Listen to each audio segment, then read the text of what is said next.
किती समस्यांना सामोरे जावं लागतं आणि त्यानंतर त्यांना येणारे किती त्रास किंवा समाजातले टोमणे आणि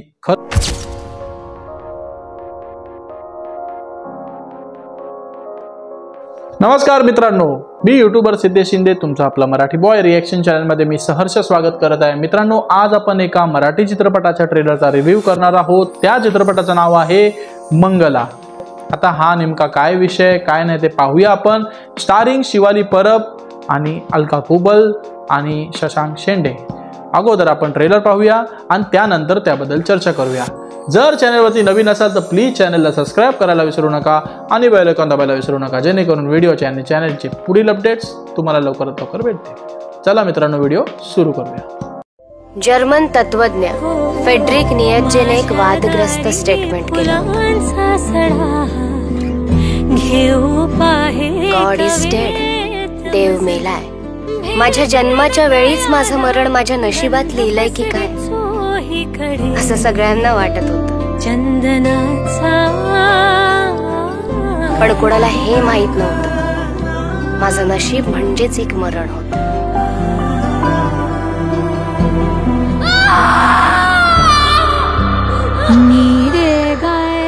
खरं तर ना त्या मुलीने जीवच द्यायला हवा। असली मुलगी जगून काय करणार आहे? दिसू दे तुझा चेहरा, काढती ओढणी।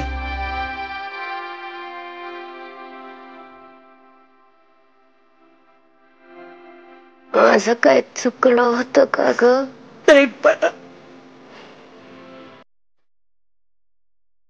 उद्याच्या परीक्षेची भीती वाटते। आजूबाजूच्या लोकांच्या नजरांची जास्त भीती वाटते।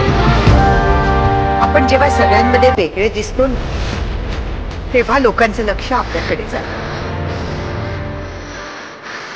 सुरुवात कुठून करायची हे कळत नाही असं जर वाटत असेल ना, तर त्याची सुरुवात झालेली असते। सगळ्यातून पाय राहिला ते संगीत या कलेचीच तिला मदत होणार आहे। तू रियाज नंतर करशील का ग? मला अभ्यास करताना त्रास होतोय। पण या संगीत शाळेत शिकणारी बाकीची मुलं त्यांचाही विचार करायला हवा ना। अहो, असा चेहरा बघून एकही विद्यार्थी बसणार नाही वर्गात। काही अपेक्षा घेऊन आला असाल तर आल्या पावली मागे जा, कारण तुमच्यामुळे तुमचा भाऊ आणि वडील भिकेला लागले। मी लवकर हार मानणाऱ्यातली नाहीये। मनात चल घे भरारी न भाव, शोधू सोनेरी घर। त्यांना जर रंगमंचावर मी गाण्यासाठी उभं केलं ना, तर गाणं तर दूरच, त्यांना बघून लोक पळून जातील। काय त्यांचा तो चेहरा। तुझ्या दिसण्यापेक्षा तुझ्या असण्याला जेव्हा महत्व मिळतं ना, तेव्हा तू लोकांच्या मनात पोचलेली असतेस।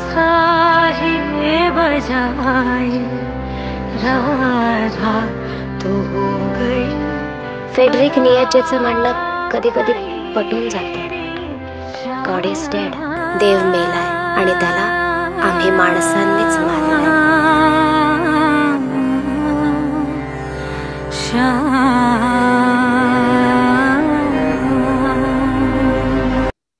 मित्रांनो, काय सांगू आता, खरंच म्हणजे ट्रेलर पाहिल्यानंतर अक्षरशः वाईट वाटतंय।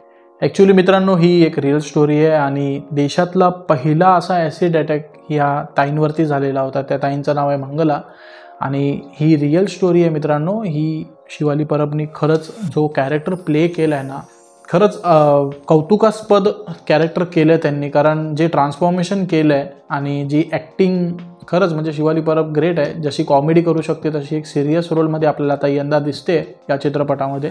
अलकाताईचं सुद्धा काम यामध्ये खूप, त्याच्या आईचा रोल दिसतोय, ज्या मंगलाताई आहेत त्यांच्या आईचा रोल दिसतोय त्यामध्ये।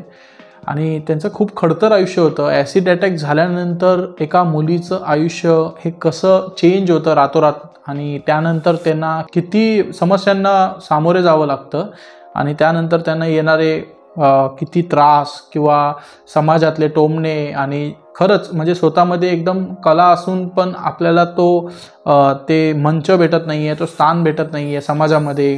प्रत्येकजण वेगळ्या अर्थाने वेगळ्या ह्याच्याने बघत होतं, कारण आता 2025मध्ये आपण ॲसिड अटॅक म्हणजे आपल्याला ॲटलिस्ट माहिती आहे की ॲसिड अटॅक झाल्यानंतर माणसाचा चेहरा वगैरे असा होतो। खूप काही लोक खूप मनाने खूप चांगले असतात, त्यांनी ॲसिड अटॅकच्या मुलींना सुद्धा स्वीकारलं आहे ॲज अ बायको म्हणून। पण कसं होतं ना, तो त्यावेळीचा देशातला सगळ्यात पहिला अटॅक होता ॲसिड अटॅक, आणि त्यानंतर जो काय त्यांचा चेहऱ्याचा बदल झालेला होता तो समाजामध्ये वेगळंच होता. म्हणजे प्रत्येकासाठी तो एक नवीन अटॅक होता आणि त्यामुळे लोक वेगळ्या नजरेने त्यांच्याकडे पाहत होते. मग त्या मुलीचं पुढे काय झालं, त्या मुलींनी कसं आयुष्य, तिचा प्रवास कसा झाला. आणि खरंच एक मनाला लागणारी गोष्ट ही होती की जसं ती मंगलाताईचं एक वाक्य आहे त्यामध्ये, म्हणजे शिवाली परब बोलते की कधी कधी त्या जर्मन लेखकाचं वर्णन करते त्यामध्ये ती, की त्यांनी एक मध्ये बोललेलं होतं की गॉड इज डेड. तर खरंच मला असं वाटतं की खरंच देवाला आपणच मारलं आहे, कारण साक्षात आपण माणुसकीला मारलं आहे, तर देवाचं काय. आणि देवसुद्धा माणुसकीमध्येच असतो असं मला वाटतं आहे. लेखकाचं म्हणणंसुद्धा तेच आहे आणि मलाही तेच वाटतं की देव हा माणुसकीमध्ये असतो आणि आपण माणुसकीच मारली आहे. म्हणून एखाद्याला छोट्या मोठ्या गोष्टींमुळे आपण त्याला बोलतात ना बॉडी शेम करतो, किंवा एखाद्याला कलरवरनं बोलतो, एखाद्याला कुठल्या गोष्टीवरनं आपण बोलतोच समाजामध्ये, त्याला स्वीकारत नाही. तर ह्या गोष्टी कुठेतरी थांबल्या पाहिजे. आणि ही खरंच एक चपराक होती जे लोक भेदभाव करतात ह्या गोष्टींमध्ये, त्यांच्यासाठी हा चित्रपट पाहण्यायोग्य आहे मित्रांनो. येत्या 17 जानेवारीला हा चित्रपट रिलीज होतो आहे. तर तुम्हाला माझा व्हिडिओ कसा वाटला आहे प्लीज मला कमेंटमध्ये नक्की सांगा. आणि पुन्हा भेटू आपण नवीन व्हिडिओमध्ये. तोपर्यंत चांग भलं.